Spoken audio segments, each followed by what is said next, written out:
신구약 성경 전체가 계시하시고 약속하시는 것은 유일신이 인간을 구원하시는 것이다. 또 그 구원은 천국 구원이다. 이것을 명확하게 알고 또 그런 기준으로 성경을 해석하고 정립해야 마땅합니다. 오늘 본문은 1절부터 15절까지는 예수님께서 6월절에 예루살렘에 머무셨을 때 밤에 바리새인인 니고데모와 예수님을 찾아뵙고 예수님과 니고데모의 대화로 정립해 주신 이러한 유일신의 구원론입니다. 근데 어떻게 구원하시느냐? 그 구원은 성령 침례로 구원하시고, 근데 그 성령 침례로 구원하시는 것은 하나님이 육신을 입고 이 땅에 오신 성육신하신 신인 메시아에 의한 구원이다. 그것이 성경에서 약속하고 계시하신 구원론의 전부입니다. 그런데 이스라엘의 지도자인, 신앙적, 종교적 지도자인 이 니고데모가 도저히 이것을 이해하지 못합니다. 그야말로 보도 듣도 생각도 못한 천지개벽에 일어나는 것 같은 그러한 내용이다. 그것이 니고데모의 예수님께 대한 반응이었습니다. 왜 그런가 하니 니고데모는 유대인이요 바리새인입니다. 그는 틀림없이 유일신이 직접 이 땅에 강림하셔서 그래서 인간과 함께 하시고 인간에게 역사하시고 그래서 직접 인간을 구원하신다 하는 그 사실을 분명히 알고 믿고 있는 사람입니다. 그래서 그는 메시아 대망사상, 메시아를 기다리는 신앙을 가지고 있어요. 그런데 니고데모가 이해한 유일신의 구원은 성육신하신 신인 메시아의 구원은 육신 입은 메시아가 어떻게 성령 침례 구원이 가능하냐. 그러니까 구약에 예레미야서 31장 32절의 구원론으로 신약에 살고 있는 사람입니다. 직접 강림하시되 인간의 육체 바깥에서 그렇게 해서 인간과 함께 하시면서 인간과 교제하시고 역사하셔서 구원하신다. 그것이 지금 요한복음 3장 1절과 2절에 기록되어 있는 니고데모의 신앙이다. 이런 니고데모를 향해서 주님께서는 거듭나지 않으면 하나님나라를 볼 수 없다. 이 거듭난다는 말씀은 아노게네스입니다. 위로부터 난다는 게 원래 의미죠. 그런데 이걸 거듭난다 그래서 우리는 그냥 또 실제로 그렇게 해석해서 큰 무리는 없는데 근데 예수님이 거듭난다고 그러시니까 니고데모가 도저히 납득을 못하는 거예요. 그래서 예수님께서 이렇게 위로부터 난다는 의미가 뭐길래 그렇게 납득을 못해서 아니 그러면 늙은 사람이 모태에 다시 들어갔다 태어나야 됩니까? 이렇게 질문하느냐. 이 위로부터 난다는 얘기는 사실은 육신의 인간이 하나님으로부터 난다는 얘기예요. 다르게 말하면은 하나님이 육신의 인간을 잉태하셔서 하나님이 출산하시는 것이다. 그렇게 니고데모가 이해했고 그게 마땅한 해석일 것입니다. 그러니 하나님께서 육신의 인간을 잉태해서 그렇게 해서 인간을 출산하셨다. 그게 뭐 보도 듣도 생각도 못한 천지개벽을 할 얘기로 들릴 수밖에 없습니다. 그것을 주님은 한마디로 위로부터 나야 된다라고 말씀하신 것입니다. 이러한 위로부터 난다는 말씀을 니고데모가 도저히 이해하지 못하니까, 그래서 5절에 위로부터 난다, 하나님이 잉태해서 출산한다라는 개념이 어떤 것이냐 하면은 물과 성령으로 태어나야 된다, 그렇게 말씀하신 게 5절인 것입니다.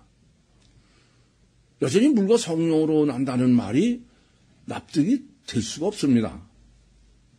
그래서 6절부터 11절은, 5절부터 11절은 지난주에 우리가 정립한 것은 어떻게 해서 육신을 입은 사람이 물과 성령으로 다시 태어나냐, 그것을 영성신학으로 정립해 주신 것이 바로 15절부터 11절의 앞단락인 것입니다. 그런데 오늘은 여전히 영성신학으로 정립해줘도 실제로 도대체 어떻게 돼서 물과 성령으로 나고 그것이 꼭 또 육신을 입고 강림하신 성육신하신 신인 메시아에 의해서 그게 이루어지느냐, 그걸 실제적인 걸 도저히 이해할 수가 없는 것이죠. 그래서 오늘 본문은 이렇게 물과 성령으로 나는 영성신학을 정립해 주신 다음에 그 실제를 정립해 주신 거예요. 그래서 1절부터 15절까지는 원래 한 단락임에도 불구하고 이러한 대단히 영적이고 어려운 내용을 정립해야 되기 때문에 1절부터 5절, 그리고 5절부터 11절, 오늘은 11절부터 15절로 이렇게 세 단락으로 나눠서 정립을 하고 있는 것입니다. 우선 여러분이 오늘 본문은 이렇게 물과 성령으로 난다는 신학, 그것을 또 영성신학으로 정립해 주신 다음에 그럼 실제로 물과 성령으로 어떻게 성육신하신 신인 메시아에 의해서 나는 것이냐, 그것을 실제를 정립해 주는 것이 본문입니다. 그러니까 본문은 1절부터 15절의 내용에 당연히 결론일 수밖에 없어요.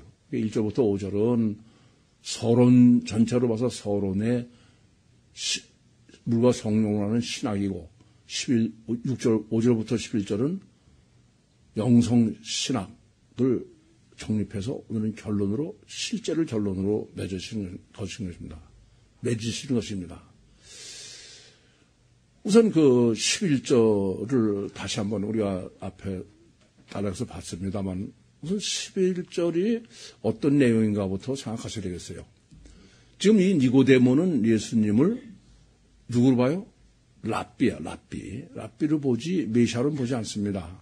왜냐하면은 구약에서도 이렇게 하나님이 함께 하셔서 역사했던 많은 선지자가 있으니까 선지자 중에 하나인 랍비를 보는데, 이런 랍비로 보는 이 니고데모에게 예수님께서는 내가 그런 랍비가 아니다, 주님이 어떤 분이냐, 그 정체성을 지금 정립해 주신 것입니다. 그래서 이것은 지금 아까도 말씀드렸지만 11절에 진실로 내게 이르노니, 지금 예수님께서 니고데모와의 대화로 이걸 지금 정립해 주고 계신 것입니다. 제일 먼저 그러면 랍비인 주님이 어떤 분이냐, 11절에 우리가 아는 것을 말하고 우리가 본 것을 증거하고 또 우리가 너에게 증거한다, 그런 말씀이죠. 이것은 우선 랍비인 주님은 랍비가 아니라 네가 보는 랍비인 나는 삼일체 하나님이다, 그런 말씀입니다. 창세기 1장 26절과 27절에도 창조주 하나님을 우리가 우리의 형상을 따라 우리의 모양대로 우리가 사람을 만든다, 그렇지 않습니까? 우리를 세 번을 쓰시는데, 이거 본문도 지금 실제로 너에게 증거할 때 우리가 빠져 있지만 내용상으로는 3번 우리를 쓰시면서 그러니까 삼위일체 하나님은 우리가 아는 것을 또 삼위일체 하나님은 우리가 본 것을 삼위일체 하나님은 우리가 너에게 증거한다. 그런 말씀이 됩니다. 사실 이 삼위일체론을 먼저 생각해야 되는 것은 이 율신신앙에서는 이건 절대입니다. 유대교나 회교는 마치 우리 기독교에서 삼위일체를 만들어낸 것처럼 그런 오해를 해요. 그래서 왜 율신은 한 분이지 삼위일체냐 그렇게 비난을 하는데 조금 전에 말씀드렸지만 그러면 창세기 1장 26절과 27절도 우리라는 논리는 그건 성립하지 않습니다. 아니 율신이 어떻게 복수예요? 단수예요 있지. 그러니까 구약에서도 하나님은 삼위일체 하나님으로 계시를 하신다. 이미 여러분이 잘 아시는 것처럼 엘로힘 여호와 임마누엘의 계시 자체가 삼위일체 하나님이죠. 근데 유대인들은 여호와를 생략해버렸으니까 삼위일체론이 어차피 유대교에서 있을 수가 없는 거예요. 우리가 1월 1일 날 정립한 스가랴서 4장 2절에도 순금 등대가 있고 그 등대 위에 주발 같은 것이 있고 그리고 잔이 있다. 이것도 실제로 삼위일체 하나님을 구약이 계시하고 있는 것입니다. 신약이야 더 말할 나위가 없습니다. 영성 세미나를 인도하면서도 정립해 드리는 것처럼 로마서 8장 9절 10절에도 만일 너희 안에 하나님의 영에 거하시면 너희가 육신에 있지 않고 영에 있나니 이 하나님의 영은 그 다음에는 누구든지 그리스도의 영이 없으면 그리스도의 사람이 아니라 또 그것을 10절에는 그리스도께서 너희 안에 계시면 그래서 율신 신앙에 있어서는 삼위일체론을 정립하지 못하면은 절대로 그건 불가능합니다. 율신 신앙에는 아예 불가능해. 그래서 왜 하나님이 삼위일체로 존재하셔야만 되느냐 그 자체를 모르니까 삼위일체론을 모르면서 하나님이 직접 강림하셔서 육신의 인간과 함께 하시고 직접 육신의 인간을 구원하고 그 논리는 성립하지 않는 거예요. 그러니까 회교들이 알라시는 맨날 하늘만 보고 하는 거는 강림하시는 하나님을 전혀 인정하지 못해요. 그런데 성경은 수두룩하게 하나님이 강림하셔서 보시고 역사하신다는 것인데 그러니까 삼위일체론을 구약이든 신약이든 정립하지 않고서는 도저히 그건 하나님의 역사나 구원론 정립은 불가능합니다. 그래서 제일 먼저 지금 본문에서 11절에서 주님이 정립해 주시려고 하는 것은 랍비인 나는 다름이 아닌 바로 삼위일체의 하나님이다. 그것을 정립해 주신 것입니다. 두 번째는 지금 삼위일체인 우리가 삼위일체 하나님인 우리가 아는 것을 말하고 삼위일체 하나님인 우리가 본 것을 증거하고 그 삼위일체 하나님이 너희들에게 증거한다는 거예요. 하나님이 천국에 계셔서는 어떻게 너희들에게 증거해요? 바로 주님은 나는 강림한 삼위일체 하나님 중에 난 이 땅에 직접 강림해서 직접 사람과 함께하고 직접 사람에게 역사하는 강림한 하나님이다. 구약에서는 강림한 하나님을 누구라고 그래요? 여호와다. 여호와. 주님은 지금 11절에서 두 번째로 정립해 주시라는 것은 랍비인 나는 네가 보는 랍비인 나는 강림한 삼위일체 하나님이다. 그것을 정립해 주신 것입니다. 세 번째는 가장 중요한 오늘 본문의 핵심이 되겠습니다. 삼위일체 하나님인 우리가 보고 것을 말하고 삼위일체 하나님 우리가 아는 것을 말하고 본 것을 증거하고 삼위일체 하나님 우리가 너희한테 증거한다. 그럼 하나님이 사람에게 증거하려면은 하나님이 사람의 말로 하셔야 돼요. 그렇지 않습니까? 따라서 지금 본문에서 정립해 주시는 주님은 요한복음 1장 1절에 태초에 말씀이 계시니라 이 말씀이 하나님과 함께 계셨으니 이 말씀은 곧 하나님이시니라.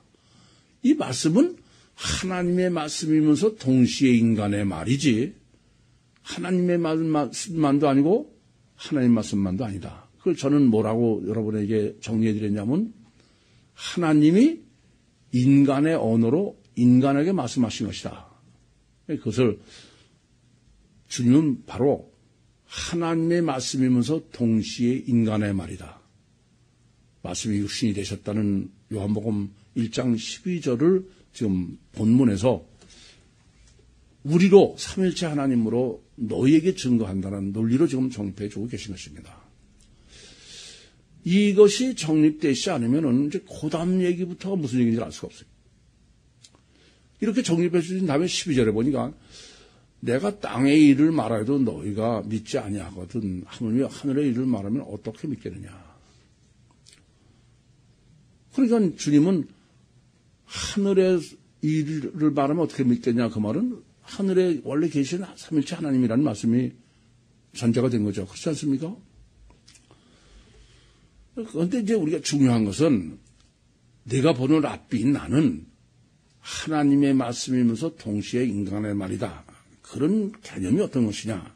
11절과 12절의 내용은 하늘의 일을 내가 땅의 일을 말해도 내가 모르는데 하늘의 일을 말하면 어떻게 알겠느냐. 그 말은 주님은 11절에 기록된 대로 하늘의 일을 직접 다 보시고 아시는 분이다. 그런 말이죠. 안 그렇습니까? 이 점이 절대로 중요한 거야. 왜 예수가 메시아냐? 왜 하나님이냐? 본문에서는 다름이 아니라 나는 직접 하늘 일을 보고 아는 분이다. 이 점이 다른 선지자와 다른 것입니다. 선지자는 하늘 일을 어떻게 합니까? 네? 선지자는 어느 누구도 하늘 일을 직접 보고 아는 사람은 없습니다. 선지자들은 하늘 일을 직접 보고 아는 게 아니라 하늘에 관한 것을 하나님이 간접으로 계시한 거예요. 왜요? 하늘 일은 인간은 아무리 봐도 몰라요. 보이지 않아. 그래서 바로 선지자들이 보고 아는 것은 전부 비우고 간접이에요. 이 점이 주님이 보고 아시는 것과 선지자가 보고 아는 게 다른 것입니다. 그래서 로마서 3장 20절에는 이렇게 기록합니다. 예언도 다 지금 이제 너희가 하나님의 말씀이라는 게 바로 어떤 거냐? 선지자들이 다 계시를 받아서 썼다는 게 어떤 거냐 하면 그것은 다 천사의 중보의 손을 거쳐서 한 달이 거쳐서 너희들에게 알려준 거다. 오리지널이 아니다 그런 말씀이에요. 다르게 말씀드리면 예수님은 하나님의 일을 오리지널을 직접 보시고 아시고 말씀하시는 분이고 선지자들은 직접이 아니라 간접으로 보고 한 거다. 그래서 제가 예수를 해석할 때 이 본문에서 이게 정립 안 되시면 여러분들이 특별히 예수님이 공생애의 사역을 전혀 잘못 해석하는 거예요. 제가 이렇게 말씀드리죠. 마태복음 12장 29절에 예수님께서 사람이 강한 자의 집에 들어가 그 세간을 늑탈하려면 강한 자를 결박하지 않고 어떻게 그 세간을 늑탈하느냐. 그것을 영성쌤에서 정리해드리면서 제가 이렇게 말씀드립니다. 바로 이 마태복음 12장 29절을 보면 예수님이 하나님이다. 왜냐? 그 심령 속을 직접 보실 수 있는 분은 다른 사람 아무도 볼 수 없어요. 못 봐요. 모세서부터 누구도 아무리 위대한 선지자도 그건 아무도 본 사람이 없습니다. 그걸 직접 볼 수 있는 거는 하나님밖에 못 보는 거예요. 또 요한복음 7장 38절 39절도 생수의 강이 배서 넘친다. 그걸 보면 예수님은 틀림없이 하나님이다. 왜? 다른 사람은 그걸 볼 수가 없어. 직접 볼 수가 없어요. 요한복음 8장 44절에 마귀론을 정립해 주시는 것도 마찬가지입니다. 제가 보면 참 한심한 게 예수를 믿는다는 사람들도 꽤 신학으로 정립됐다는 점도 이거 정립이 전혀 안 돼 있어. 말은 예수를 예수 몸뚱아리가 하나님이라고 믿으면서도 실제로는 제가 보면 다 선지자를 믿지 하나님을 믿는 게 아닙니다. 우선 여러분 아셔야 될 것은 주님과 다른 선지자는 전혀 틀려요. 주님은 하늘 일을 어떻게 해요? 직접 보시는 분이에요. 직접 보시고 아시는 분이. 다른 사람은 어느 누구도 간접으로 비유로 하는 거예요. 그러니까 사도 요한이 반모섬에서 천국을 봤어요. 그래서 그걸 어떻게 해석해야 됩니까? 그건 전부 비유예요. 그거를 무슨 666이 어떻고, 그게 참 제가 보면 한심해.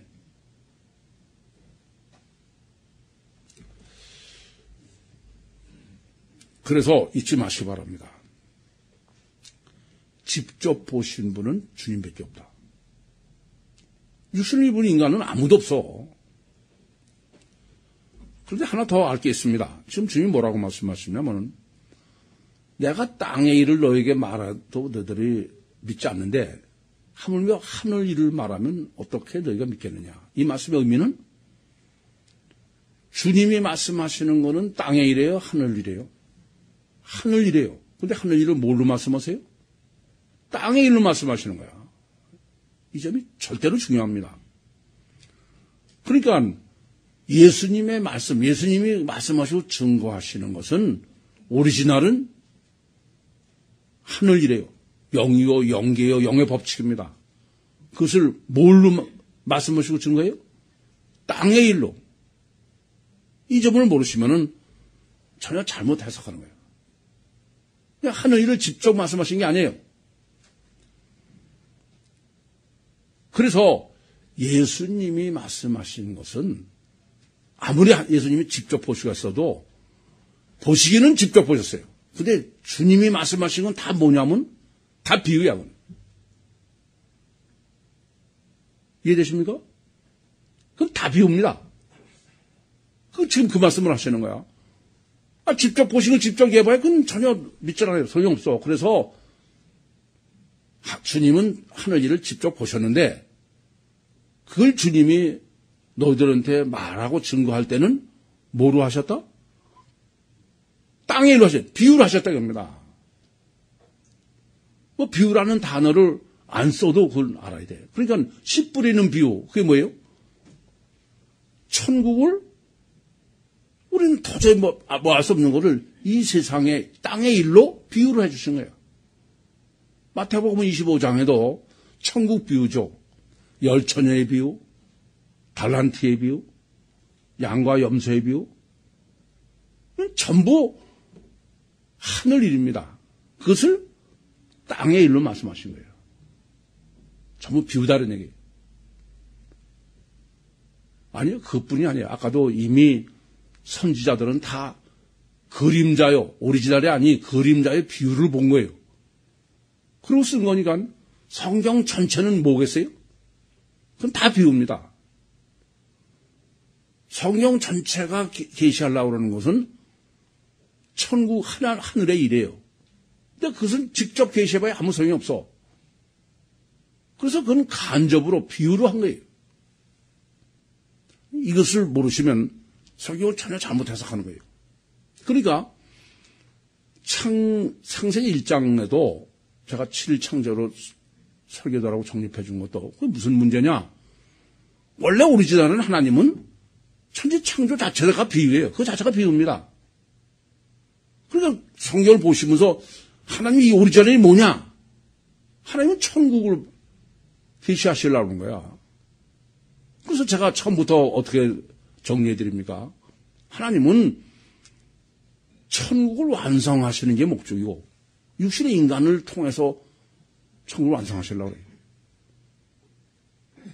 그렇기 때문에 창세기 1장 1절에 제일 먼저 지구만 창조해 놓으신 게 그게 이해가 안 되는 거예요. 하나님은 왜 그러셨냐? 천국을 비유로 하시려니까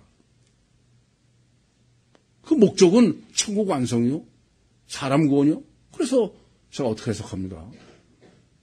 창세기 1장 1절과 2절은 하나님은 육신의 인간의 심령 상태를 비유로 쓰신 거예요.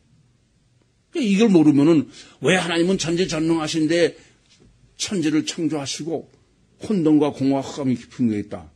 이유를 전혀 모르는 거죠.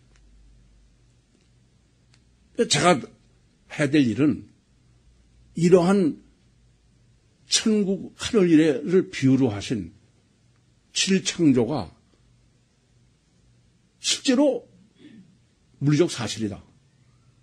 첫날 지구만 창조하신 것이 틀림없이 맞다. 그걸 증거하려고 하니까 보통 힘든 게 아니야.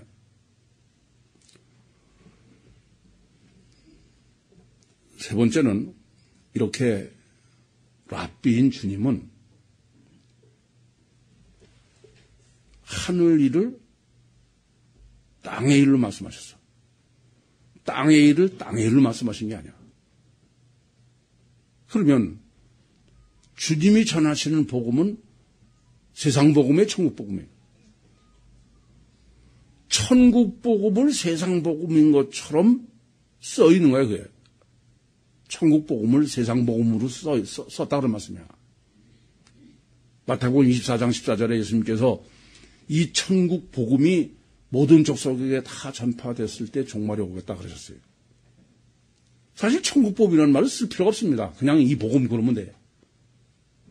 근데 이러한 주님 자신 또 주님의 자신의 말씀이나 증거를 정립하지 못한 사람들 때문에 일부러 그런 말씀을 하시는 것인데 이 점을 잊지 마셔야 됩니다. 성경은 창세기부터 계시록까지 이건 천국복음이지 세상복음이 아니에요. 그 잘못 아시는 분은 그림자를 정립하고선 오리지널로 착각하는 거예요. 가장 대표적인 예가 산상복음입니다. 저는 평신대 때부터 여러분 잘 아시다시피 교회는 껐다보면 마태복음 5, 6장 얼마나 설교 주제로 많이 씁니까? 근데 시작할 때부터 오늘 우리 산상수훈을 통해서 하나님의 주시는 교훈을 받읍시다 그러면 처음부터 그냥 저 목사가 미쳤나? 하나님은 천국복음을 전하시느라고 그런 거지. 예수님은 천국복음이지 세상복음이 아니에요. 마태복음 5장을 윤리도덕으로 해석은 절대 안 되는 겁니다. 그건. 참 한심해요. 그러니까 복음서뿐이 아니야. 성경 전체는 천국복음이다. 아시겠습니까?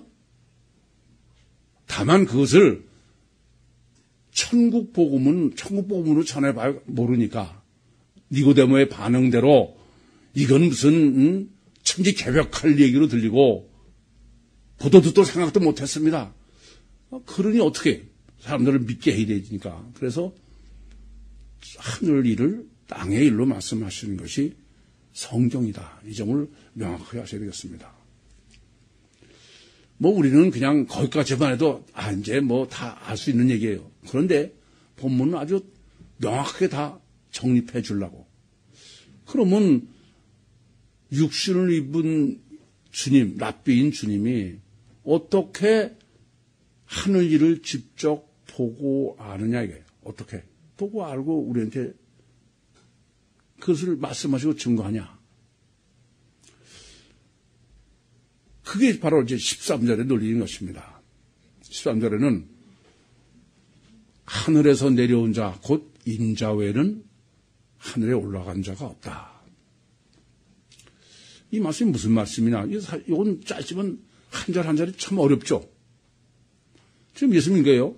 하늘에서 내려온 자, 곧 인자 외에는 하늘에 올라간 자가 없다고 해요. 그 말씀은 주님 말고, 지금 인자라는 건 육신을 입은 주님이죠? 주님 말고 육신을 입은 사람 중에는 육신을 입고 지금 있는 사람이 하늘에서 내려왔으려면은 올라갔다 내려온 거죠. 그렇지 않습니까? 그렇지 않고는 현재 육신이고 세상에 있으니까. 그러니까 주님 말씀은 어느 누구도 올라갔다 내려와서 좀 존재하는 사람 없다. 이게. 유독 유일하게 주님만 하늘에서 내려와서 육신을 입고 지금 있다 그런 말씀입니다. 지금 본문 번역은 하늘에서 내려온 자, 곧 인자 이렇게 돼 있는데 이것은 사실은 요거를 바로 해석하기 위해서 하게 하려고 1장부터 요한복음은 둘의 신학. 성경이 둘을 얘기하는 건 어떤 의미라고 그랬죠? 같은 둘이 아니야. 다른 둘도 아니고 어떤 둘이에요? 같으면서 다른, 다르면서 같은, 둘이면서 하나고 하나면서 둘인. 지금 하늘에서 내려온 자와 육신을 입은 인자, 요거는 하나이면서 둘이면서 하나다. 그런 논리인 것입니다. 그러니까 요한복음 1장서부터 다 정립돼야만 본문을 해석할 수 있는 거예요. 그래 우선은 하늘에서 내려온 자, 곧 인자. 그 말은 그리고 육신 입고 있는 사람 중에 올라간 자가 없어요. 과거에 올라가서 지금 있어야 있지 않습니까? 그런 사람 없다 이겁니다. 그러니까 우선은 주님은 독생자죠. 유일한, 하늘에서 내려온 자 유일한. 그 요한복음 1장 18절에서 잘 정립해 주고 계셔. 도대체 성육신 하신 신인 메시아가 어떤 분이냐? 본래 하나님을 본 사람이 없으되 아버지 품속에 계신 독생자가 나타냈다. 독생자. 그래서 쌤들한테 제가 정립해드리면서 그 독생자라고 그런 것은 모노게네스라는 것은 헬라 원문대로는 두 번 다시는 있을 수 없는 일이에요. 두 번 다시는. 그게 재림리에서 그런 말이 되는 게 아니죠. 하나님도 전능하심에도 불구하고 육신을 입고 이 땅에 오시는 것은 단 한 번밖에 할 수 없게 해놨다. 그게 인자 외에는 올라간 자가 없다. 그래서 올라갔다 오면 그 사람 두 번이죠. 육신으로 태어난 게. 이런 요한복음 1장 18절을 지금 정확하게 신학적으로 재론하시면서 독생자 개념을 정립해 주시면서 바로 네가 보고 있는 랍비인 나는 네가 알고 있는 랍비가 아니라 이렇게 독생한 유일무이한 하늘에서 내려온 자다. 삼일체론에서 이미 정립된 거나를 지금 계속하고 계신 것이죠. 그러면서 지금 그럼 독생자가 어떻게 해서 내가 독생자냐? 그게 아까도 말씀드린 것처럼 하늘에서 내려온 자, 곧 인자. 하나이면서 둘, 둘이면서 하나. 그러니까 하늘에서 내려온 자, 그건 하늘에서 내려온 건 그건 하나, 삼일체 하나님이죠. 인자는 육신의 인간이죠. 그 둘이면서 하나, 하나이면서 둘. 다르면서 같고, 같으면서 다른. 그래서 저는 이중체다. 그것을 마태복음 1장 18절에서 25절에는 성령이 처녀에게 잉태했다. 그러니까 겉사람 인자죠. 육체요. 겉사람 인자, 육우선 속에 하늘에서 내려온 자, 삼일체 하나님이 내주에 계신. 그게 바로 지금 독생자, 네가 보고 있는 나는, 너는 지금 내 겉의 사람만 보니까 그렇지만 나는 이중체로 내 속 사람은 하늘에서 유일하게 강림하여 있는 독생한 사람이다. 그렇게 말씀하고 계신 것입니다. 그런데 중요한 문제가 있어요. 이 지금 주님께서 이 11절에는 삼일체 하나님을 계속 말씀하시고선 지금 강림하신 독생자를 말씀하시지 않습니까? 이것은 하늘에서 내려온 자, 곧 인자 외에는 하늘에 올라간 자가 없다. 그 말씀은 내가 하늘에서 내려온지만은 반드시 올라가야 된다는 논리야. 그러니까 내려온 것은 끝났다는 얘기가 아니라 올라간 자가 없다는 것은 올라가야 될 자다 그런 얘기예요. 이것을 제가 회귀성의 원리라고 그러죠. 하나님은 역사를 하실 때 창세기 1장 1절에 천지를 창조하셨으면 도로 전무한 채서 창조하시면 전무한 상태로 되돌아가는, 그러나 마찬가지로 하늘에서 내려왔다는 논리를 지금 펼치는 것은 다시 하늘로 가야 될 수밖에 없다는 승천필연론, 이렇게 말씀하고 계신 것입니다. 사실 성경을 회귀성의 원리를 또 여러 가지 원리가 중에 원리를 알고 있어야 되겠습니다만, 회귀성의 원리도 정립해 갖고 있지 않으면 성경을 올바로 해석할 수가 없어요. 사실 본문은 이미 6절에서 이 점을 분명히 정립해 주신 것입니다. 그건 뭐냐면은 육으로 난 것은 육이요. 그렇죠? 육에서 났으면 도로 육으로 돌아간다, 그런 얘기죠. 성령으로 난 것은 영이다. 여전히 회귀성의 논리로 법칙으로 말씀하고 계신 이유는 지금 이렇게 하늘에서 내려왔으면 하늘로 돌아가야 된다. 그러면 인자, 육신을 입은 인간 주님은 땅에서 난 거 아니에요. 그럼 어떻게 해야 돼요? 육으로 난 건 육이니까 땅으로 돌아가야 돼. 이 필연론을 정립해 주신 것이 바로 14절이에요. 이 14절이 아마 해석이 가장 어렵고, 또 14절을 하시기 위해서 지금까지 논리를 다 정리해 오셨다, 그렇게 봐도 과언이 아닙니다. 14절은 모세가 광야에서 뱀을 든 것 같이 인자도 들려야 하리라. 지금 육신을 입은 예수님이 십자가에 죽으셔야 된다는 필연론, 그럴 수밖에 없는, 그래야만 되는 필연론을 뭐라고 말씀하시냐면은, 모세가 광야에서, 첫째 모세가, 두 번째는 광야에서, 세 번째는 뱀을 든 것 같이, 네 번째는 십자가에 들려서 죽어야 된다는 얘기죠. 그것을 지금 십자가 신학을 독생자, 이렇게 왜 하늘에서 내려오셔서 육신 입은 주님의 인자가, 겉사람이 반드시 십자가에 죽어야 되느냐, 그것을 지금 민수기 21장 9절에 그 뱀을 광야에서 달아맨 걸, 그걸 비유로 지금 말씀하고 계신 것입니다. 우선 민수기 21장 9절은 잘 아시죠? 어째서 뱀을 장대에다 매달았습니까? 그것은 이스라엘 사람들이 하나님께 패역하고, 그러니까 불뱀이 사람들을 물어 죽였어요. 그렇죠?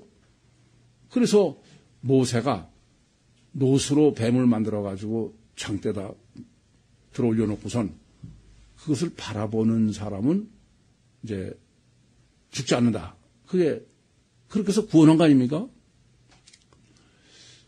그것이 바로 지금 그것을 주님께서는 지금 말씀하시는 거예요. 근데 문제는 초점이 그 장대에 매달은 넌 뱀을 보면은, 노뱀을 보면은 민수기 21장 9절은 사람이 구원받는 거예요. 그럼 지금 예수님께서 이렇게 십자가에 달리신다는 것 자체가 그걸 보면은 구원받는다는 논리를 말씀하신 것이냐, 그게 문제인 거예요. 왜냐하면은 여러분들 코이노냐 하시면서도 이것 때문에 상당히 고민하셨어야 맞아요. 그렇지 않습니까? 바로 이것 때문에 예수님의 십자가 사건을 믿으면 구원받는다, 십자가에서 흘린 피를 믿으면 구원받는다, 이런 논리가 성립한 거야. 근데 본문은 전혀 아니에요. 전혀 아닙니다. 지금 문맥으로 보시면은 본문은 지금 십자가에 예수님께서 달려서 있는 것을 보면은 그 보혈의 능력으로 구원받는다는 얘기 아니야. 보혈의 능력으로 구원받고 십자가 보고 받으려면은 그건 죽는 이유가 전혀 틀려있죠. 구원하기 위해서 죽는다고는 논리여야 돼. 그게 전혀 아니다, 이게. 왜냐? 첫째, 지금 모세라는 게 왜 굳이 모세라고 그럴까요? 너희 조상이라고 그럴 수도 없고, 성경에는 이렇게 다 써. 성경은 그렇지 않습니까? 성경에는 뱀을 매달아 놓다. 그렇게 쓸 수 있어. 근데 모세라고 썼다는 걸 잊지 마셔. 모세가 계시하려는 건 뭐예요? 율법입니다. 율법은 살리는 법이 아니야. 잘 아시죠? 살리는 법 같으면 신약을 주지 않았다. 누차 말씀하시는 것입니다. 말씀하시는 거야. 그러니까 율법이라는 말은 첫째, 하나님의 말씀은 하는 말씀인데 그게 신약에서 구원 이전의 말씀이 그게 완성이 아니다. 구원의 말씀이 아니다. 그런 것을 강조해서 모세예요. 두 번째는 왜 광야라고 쓸까요? 광야라는 말을 왜 써야 됩니까? 광야라는 말은 이방인이라는 거예요. 물이 없다는 얘기는 하나님이 없다는 거예요. 그러니까 보기는 이스라엘이고 애굽에서 출애굽을 한 사람들이지만 그 사람이 왜 다 죽습니까? 그것은 육으로는 이스라엘이지만 실제로는 이방인이에요. 가장 핵심은 이런 것을 해석하는 가장 그 핵심으로 좀 해놓은 것이 뱀입니다. 여쭤볼게요. 모세가 장대에 달아놓은 게 뱀이 맞습니까? 네? 뱀이 맞아요? 아니에요. 노수로 만든 뱀이지 뱀을 달아놓지 않았습니다. 이해되십니까? 아니 모세가 장대에 달아놓은 거는 뱀을 형상을 노수로 만든 걸 달아놨지 실제로 뱀을 달아놓은 게 아니야. 그래 안 그래요? 그럼 지금까지 문맥으로는 어떤 내용이 됩니까? 그건 장대 위에 달려있는 뱀은 실제 뱀의 비유예요. 이해가 되십니까? 지금까지 예수님의 육체는 비유다 이겁니다. 실제 하나님이 아니고. 그래서 지금 이 노뱀이지 뱀이 아니에요. 노뱀은 실제 뱀의 비유입니다. 그러니까 논리는 이렇습니다. 비유는 오리지널이 아니야. 그 비유는 오리지널을 위해서는 그건 폐지돼야 되는 거야. 그래서 이 노뱀 비유는 십자가, 필연이다 그런 말이에요. 그것은 노뱀을 얘기하려고 그럽니까? 성육신하신 독생자인 신인 메시아 예수 그리스도는 육체는 십자가에 못 박힌 하나님이 못 박힌 게 아니라 육체가 못 박힌 거지. 그 못 박힌 예수는 전혀 육적으로는 보이지 않는 가시적으로는 볼 수 없는 하나님을 보이도록 비유로 한 거예요. 요한복음 2장 18절 말씀 그대로. 본래 하는 사람은 본 사람이 없으되 아버지 품속에 독생하신 하나님이 나타냈다. 나타나 보이는 거는 그것은 위에서 강림하신 하나님이 아니야. 그건 하나님의 비유일 뿐이야. 비유는 오리지널이 아니에요. 그래서 폐지해야 된다 이겁니다. 예수 육체는 십자가에 못 박을 수밖에만 되는 필연론을 지금 노뱀, 뱀의 비유인 노뱀론으로 정립해주고 있는 게 봅니다. 그런 말씀. 그러니까 지금까지 앞에서 쭉 정리해둔 대로 육신의 예수, 그것이 비유인 줄 모르는 게 문제예요. 피복음자들은 비유를 이해합니까? 육체 자체가 하나님이야. 이 점을 아셔야 되겠습니다. 사실 그 성경에는 뭐 이미 제가 말씀드린 대로 선지자들이 본 거는 전부 비유다. 하나님의 일은 인간은 볼 수가 없어요. 그러니까 성경 전체가 비유다 그렇게 말씀드렸어. 특별히 성전은 비유예요. 그렇지 않습니까? 성전이 하나님 실제로 계신 것입니까?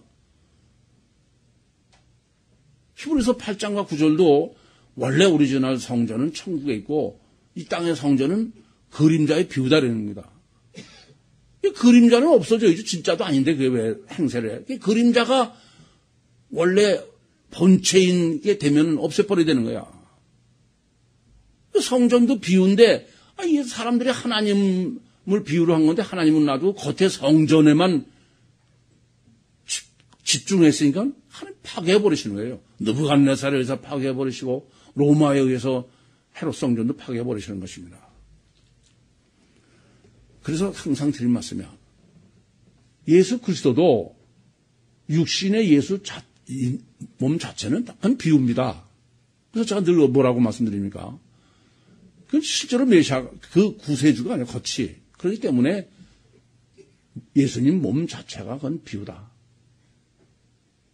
그래서 성경은 주의 길을 예비하는 걸 침례 요한 또는 엘리야 이렇게 얘기하는 의도로 안 돼요. 제가 그 변에서 내려오신 주님이 주의 길을 예비하는 자로 엘리야를 거론하신 걸 정립해 드릴 때 그건 사실은 육신의 예수 자체다 그렇게 말씀드렸죠. 아니 심지어 부활하신 예수님 자체도 그것도 비유예요. 하늘 일은 볼 수가 없어요. 우리가 보이게 해내는 건 다 비유입니다. 그렇기 때문에 주님은 다른 모습으로 부활하신 거야. 나타나실 때마다 다른 모습일 뿐 아니라 천국에서 반모섬에서 사도 요한이 천국을 보고 주님을 기록할 때 어린 양 그러면서 무슨 눈에서 불이 나 어마어마하잖아요.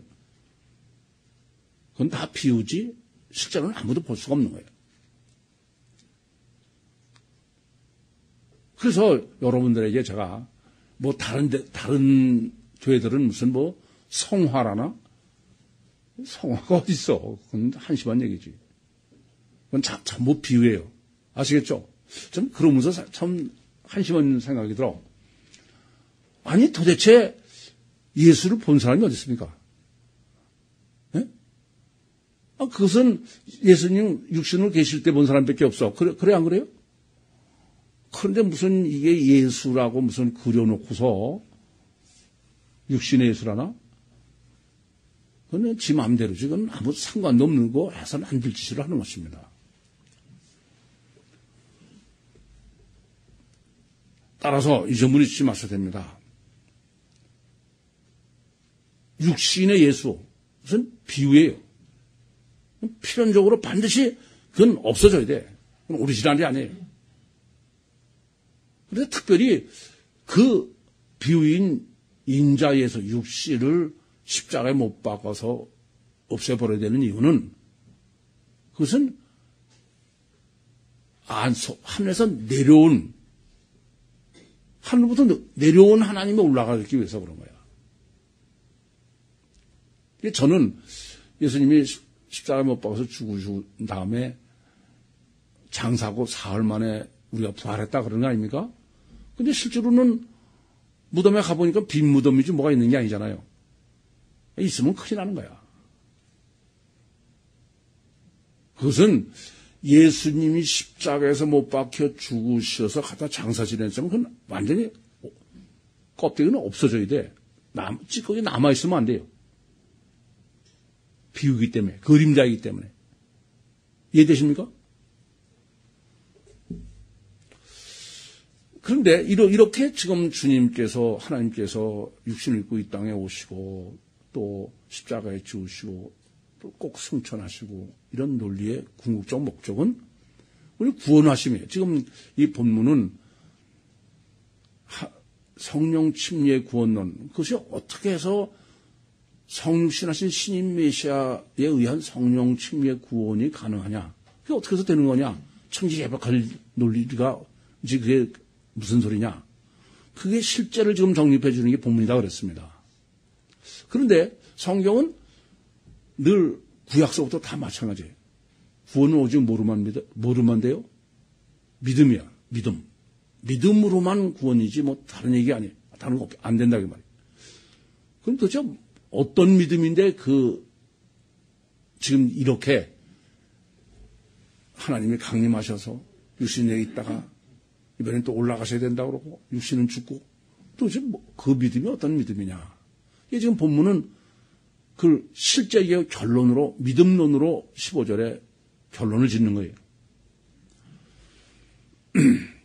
15절의 시작이 이는 이렇게 신하 이는 이는이라는 것은 1절부터 여기까지 진행된 전체를 포함하죠. 그것을 지금 우리가 오늘 정립한 11절부터만 본다 하더라도 이는 11절에 주님은 랍비는 삼일째 하나님이다. 그러면서 하나님의 말씀이면서 동시에 인간의 말씀이다. 12절에는 그런데 주님은 하늘 일을 직접 보시고 않으시는 분이다. 정리해 드렸죠? 그리고 그것을 땅의 일로 말씀하시고 증거하시는 것이다. 어떻게 그게 가능하냐? 주님은 바로 이중체인 독생자다.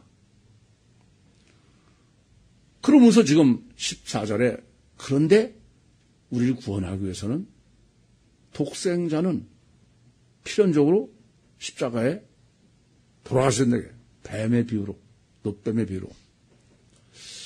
그러고서 이제 15절 이렇게 기록하는 거야. 이는 저를 믿는 자마다야. 지금 본문은요, 아까도 서론에서 말씀드렸지만 니고데모하고 지금 대화로서 니고데모하고 지금 대화하시면서 정립해 주시는 거예요. 그렇지 않습니까?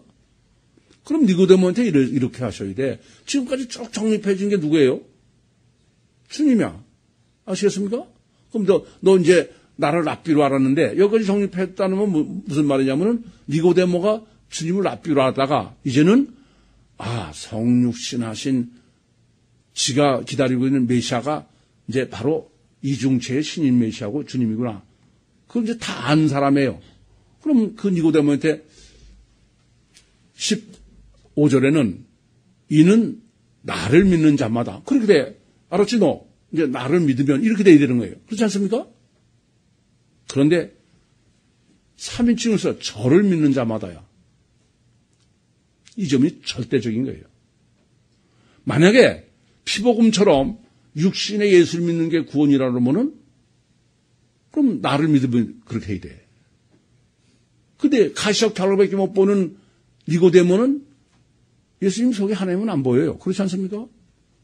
그러니까 랍비로밖에 안 보이는 거죠.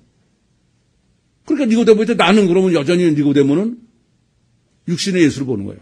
그래서 3인칭을 쓰는 거예요. 저는 이미 여러분에게 1절 요한복음 1장 1절부터 18절에서 성경이 예수라는 호칭을 쓸 경우와 3인칭을 쓸 경우를 다 정해드렸죠.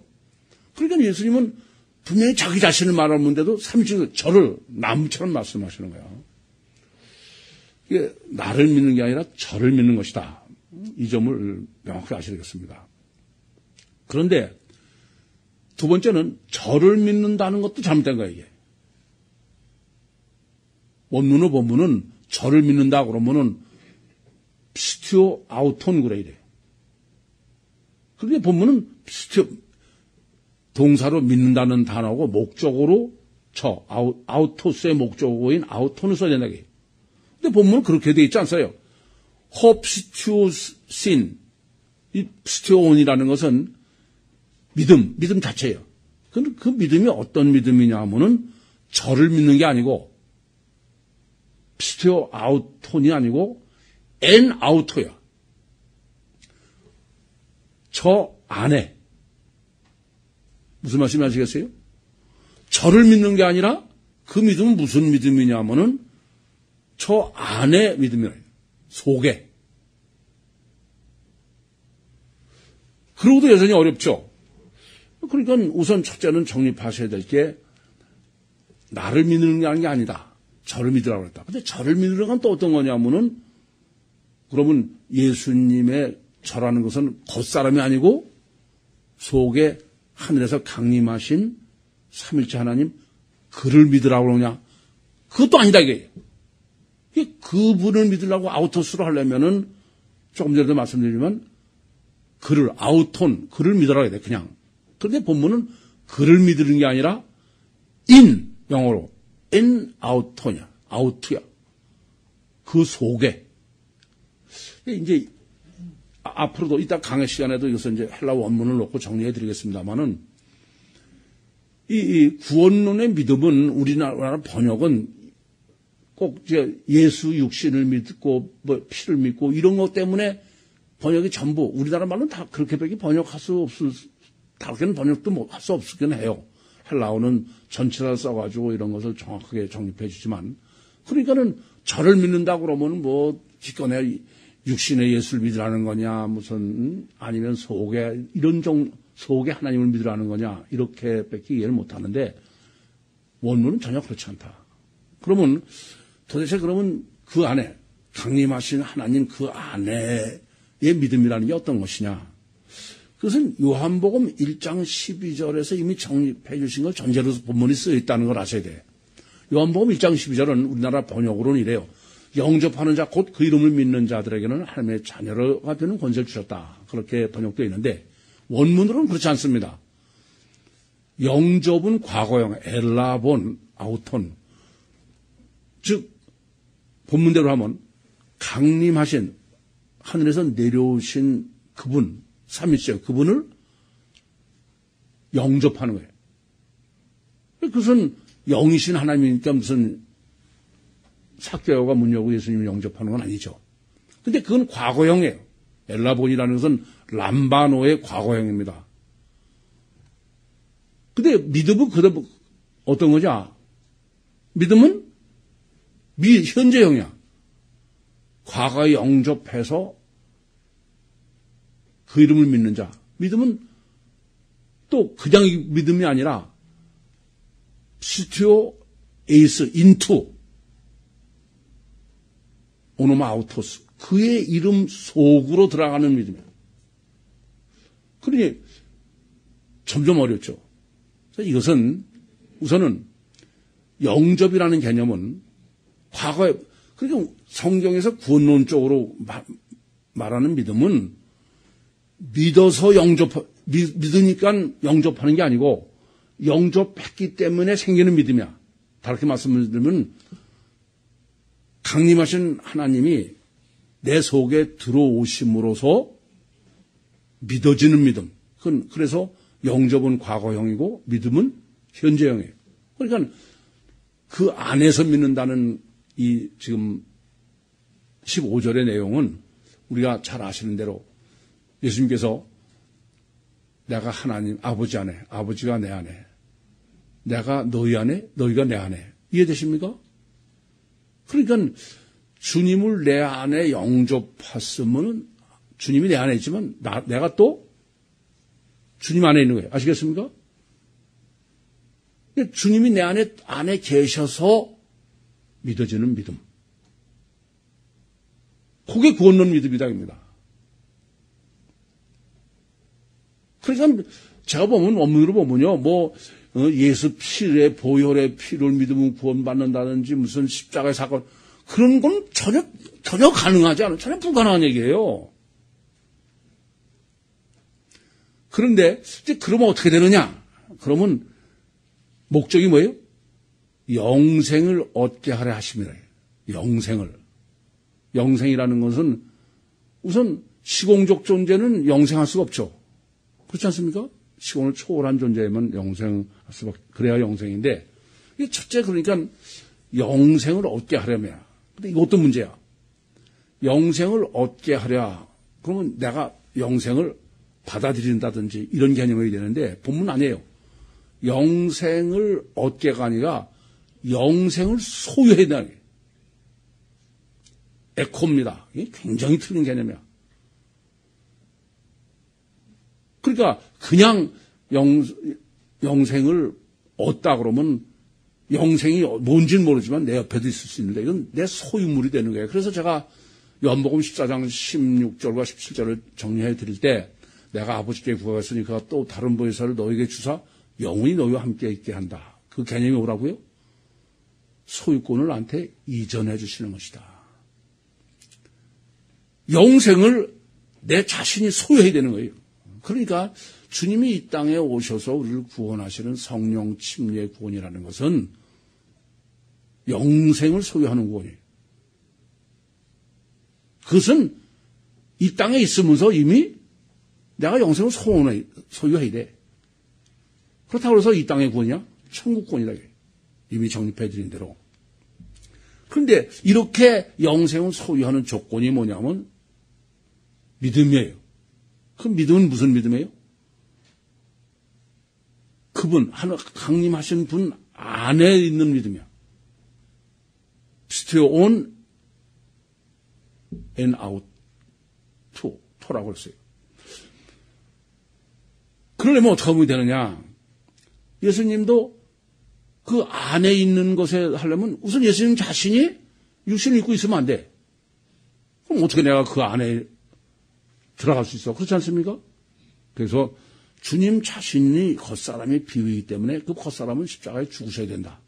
마찬가지로 우리도 그분을 내가 모셔들려면 너 자신도 주님과 같이 죽어야 돼. 그래서 예수님께서 마태복음 16장 24절에 아무든지 나를 따라오려거든 자기를 부인하고 자기 십자가를 지라고 하십니다. 그런데 지금 영생을 얻는다는 건 그 믿음은, 주님 안에 있는 믿음은 영생을 소유하기 위해 그런 거야. 영생하는 것은 지금 본문은 강림하신 하나님이죠. 따라서 강림하신 삼위일체 하나님이 내 심령 속에 어떻게 소유의 개념을 강조하는 것은 임마누엘을 하셔야만 된다. 그래서 성경 전체가 약속하고 계시하시는 것은 성령 침례의 구원론이고 그 성령 침례는 성육신하신 신인 메시아에 의한 구원이다. 그것이 듣도 보도 생각도 못한 천지개벽한 니고데모에게 지금 예수님께서 이 어려운 논리를 이 짧은 가운데 정립해 주신 것입니다. 여러분들도 이제 니고데모에게 정립해 주신 목적은 내게 정립해 주시라는 거예요. 니고데모처럼 종교적 믿음에 잡혀있던 우리가 이제는 육신을 부인하시고 내 심령 속에 주님을 임마누엘, 하늘에서 내오신 전능하신 하나님의 물 소유하심으로 해서 요한복음 1장 12절에 하나님의 자녀의 권세를 주셨다는 것처럼 하나님의 권세, 엑스시안으로 육신과 세상을 승리하시고 하나님의 권세로 천국에 입국하시는 우리 구유 식구 전부가 되시기를 간절히 소원합니다. 기도하시겠습니다. 살아계신 아버지 하나님, 은혜와 사랑을 감사합니다. 육으로 난 것은 유라고 하셨사온데 이제 육으로 한 저희를 성령으로 나게 하셔서 영이 되게 하심을 감사드립니다. 이 진리를 깨닫게 하셨사오니 이제 능력으로 역사해 주셔서 예수님처럼 육신과 세상을 십자가에 못 박게 하시고 하나님을 소유한 내 심령이 주님과 같이 승천하여 주님과 함께 영원한 복락을 누리게 하여 주시옵소서. 예수님의 이름으로 기도하옵나이다. 아멘.